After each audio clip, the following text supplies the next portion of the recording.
Your parents failed you. Yes, you're a failure, but it's not your fault. Let's have a quick therapy session. Let's go back to your diaper days and heal some childhood trauma. And make sure you send this to your parents when you're done, because they need to hear this too. They need to be held accountable. They owe you. Okay? Okay. Your parents are selfish. This all started out when your mommy and daddy had a little less money than they normally did because they had to constantly shove food inside this little sack of cute. Then, of course, not much after feeding time, that little sack of cute just became a little sack of shoot. See?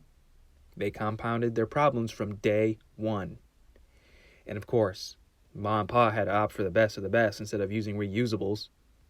Those brand name diapers and wipes caused your failure in adulthood and climate change.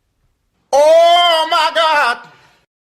Because your parents wanted to give you the childhood they never had, they decided it was a good idea to let someone else raise you while they both went to work. They sent you off to daycare and then public school, also you could have more toys and video games to play with. You know, the things that really matter in life. Instead of quality time with their offspring, of course.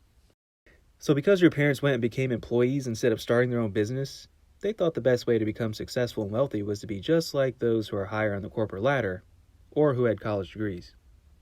This is where that pressure to do well in school and get good grades came from. You know, so you can get a good job. Whatever that means. Well, I think it means you won't at least be flipping burgers the rest of your life. So off to college you went, pressured by your parents in society to focus on school rather than use your most valuable asset, your time. To first plunge yourself into massive debt for a piece of paper that says you're really good at following directions and doing what you're told. If you'd have just stayed home and maybe flipped some burgers and invested the majority of your income into the stock market, or maybe started your own business or just bought a business, you might have been better off. Congratulations, though. You finally graduated and landed that dream job. Now to just pay off those student loans that are accumulating interest at 6%. Not to mention the car loan and car insurance you need to commute to your awesome new job. A couple years later, and you now find yourself barely able to keep up with the cost of living because the rate of inflation eats away at every 2% raise you get every year for doing such a great job. Now every year that passes, the realization that maybe you should have done things differently hits a little harder, and that you probably shouldn't have listened to your parents. It's too late now. All you know how to do is go to work and get your paycheck. You're not really prepared to do the things that could make you wealthy.